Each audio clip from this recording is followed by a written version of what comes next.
Kenapa banyak orang rugi dalam trading atau investasi, padahal aset itu naik terus dalam jangka panjang? Kita mulai dari hasil riset dari beberapa negara, bahwa mayoritas dari investor atau trader itu mengalami kerugian dan hanya sedikit yang bisa profit dalam jangka panjang. Dari data ESMA, European Securities and Markets Authority, kerugian trader dan investor di Eropa menunjukkan angka yang signifikan, dengan perkiraan 70% hingga 90% akun trading retail kehilangan dananya. Sementara itu, otoritas keuangan Brazil dan India juga menemukan data bahwa di atas 90% dari investor atau trader mereka mengalami kerugian. Padahal, kalau kita lihat pergerakan pasar ataupun indeks, grafiknya selalu naik dari waktu ke waktu. Kita bisa lihat pergerakan harga emas 5 tahun terakhir. Per video ini dibuat, harga emas sudah naik mencapai 180%. Kemudian kita bisa lihat data dari indeks S&P 500 yang juga naik 80% dalam 5 tahun ini. Bahkan jika dilihat dari IHSG sekalipun, indeks kita juga mengalami pertumbuhan sekitar 35%. Terus kalau asetnya naik konsisten dalam jangka panjang, kenapa banyak orang justru rugi? Setelah mencari tahu lebih lanjut dari buku tentang trading atau investasi, ternyata otak manusia memang tidak didesain untuk hal itu. Aktivitas investasi termasuk trading menguji hal paling sulit bagi otak manusia. Pertama-tama kita harus tahu dulu struktur otak yang berhubungan dengan investasi atau trading. Ada prefrontal cortex sebagai sistem logika, kemudian nucleus accumbens sebagai pendorong dopamin atau kepuasan, dan ada amigdala sebagai sistem emosional. Mari kita lanjut pembahasannya. 1. Sistem emosi lebih cepat dari logika. Secara evolusi, otak manusia dirancang untuk bertahan hidup, bukan untuk mengelola portofolio. Hal ini tercermin dari ketika harga sebuah aset turun tajam, bagian otak bernama amigdala aktif.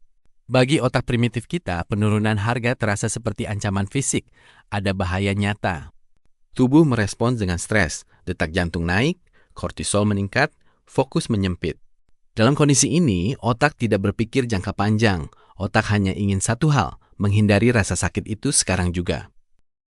Maka respon kita adalah menjual aset itu. Padahal secara data, koreksi pasar adalah hal normal dalam siklus ekonomi. Penelitian dari psikolog pemenang Nobel, Daniel Kahneman, di dalam bukunya Thinking Fast and Slow, menunjukkan bahwa manusia mengalami loss aversion. Yang artinya, kecenderungan psikologis manusia untuk merasakan sakit karena rugi jauh lebih kuat dibandingkan rasa senang karena untung dalam jumlah yang sama. Konsep sederhananya begini. Ketika kehilangan 1 juta terasa lebih menyakitkan daripada kebahagiaan saat mendapat 1 juta, padahal jumlahnya sama. Itulah sebabnya saat portofolio turun, kita panik. Walaupun secara historis, penurunan adalah bagian alami dari perjalanan investasi. Masalahnya bukan di penurunannya, masalahnya adalah bagaimana otak kita memaknainya. Seringkali sistem ketakutan yang diperankan oleh amigdala selalu mendahului logika berpikir yang diperankan prefrontal cortex. 2. Sifat manusia yang tidak bisa menunda kesenangan. Investasi adalah proses membangun kekayaan secara bertahap dan disiplin dalam jangka yang sangat panjang. Kekuatan terbesar investasi ada di waktu, sehingga penumpukan dapat bekerja dengan maksimal. Albert Einstein pernah menyebut compounding sebagai keajaiban dunia, tapi hanya bekerja untuk orang yang sabar. Seorang investor legendaris dunia, Warren Buffett, menekankan bahwa mencapai hasil yang signifikan memerlukan waktu, bahkan dengan bakat atau usaha yang besar. Dan di sini kita bisa lihat pertumbuhan kekayaan beliau. Fakta menariknya, sekitar 99% kekayaan Warren Buffett diperoleh setelah ia berusia 50 tahun. Ini tentu saja bukan perjalanan yang singkat. Masalahnya, sifat alamiah manusia itu tidak suka menunda kesenangan atau delay gratification, dan itu adalah musuh terbesar investasi jangka panjang. Padahal dalam investasi itu, kita dituntut untuk bersabar dan menunda kesenangan. Hal ini tercermin dalam realita. Kita cenderung memilih 1 juta sekarang daripada 3 juta 1 tahun lagi.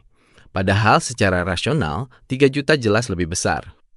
Pilihan instan mengaktifkan sistem dopamin lebih kuat daripada reward yang tertunda. Dan disinilah peran otak sebagai sistem logika atau prefrontal cortex kalah cepat lagi dengan nucleus accumbens yang memberi dopamin atau kepuasan instan. Market sering dikaitkan dengan cerminan psikologi manusia, karena investasi pada dasarnya bukan hanya tentang uang, tapi tentang siapa kamu saat berhadapan dengan waktu dan ketidakpastian. 3. Naluri ikut kerumunan atau herd instinct. Herd instinct adalah kecenderungan manusia untuk mengikuti tindakan mayoritas. Dalam konteks investasi, ini terjadi ketika investor membeli atau menjual aset hanya karena semua orang melakukannya. Naluri manusia sebagai makhluk sosial mempunyai behavior untuk mengikuti kelompok, karena mengikuti kelompok meningkatkan peluang bertahan hidup. Masalahnya, naluri ini sering menjadi bumerang di pasar keuangan, karena dapat memicu terjadinya bubble. Salah satu contoh paling terkenal tentang herd behavior dalam investasi adalah kisah Isaac Newton dalam gelembung saham South Sea Company tahun 1720. Newton membeli saham South Sea Company di awal kenaikan harga. Ketika harga naik cukup tinggi, ia menjual dan meraih keuntungan besar. Sampai di sini ia masih rasional. Melihat harga saham terus naik, teman-temannya menghasilkan keuntungan fantastis. Newton akhirnya masuk kembali di harga yang jauh lebih mahal.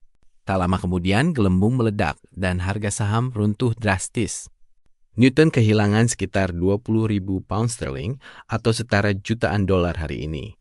Setelah mengalami peristiwa itu, Newton melontarkan kata-kata yang terkenal sampai saat ini, bahwa dia bisa menghitung pergerakan benda-benda langit, tapi dia tidak bisa menghitung kegilaan manusia. Dalam dunia investasi, investor yang sukses itu justru melakukan kebalikan dari herd behavior. Artinya, saat market euforia berarti pertanda untuk hati-hati, dan saat market panik itu adalah momen untuk mencari peluang. Terus bagaimana sikap kita dalam menghadapi market yang penuh dengan ketidakpastian?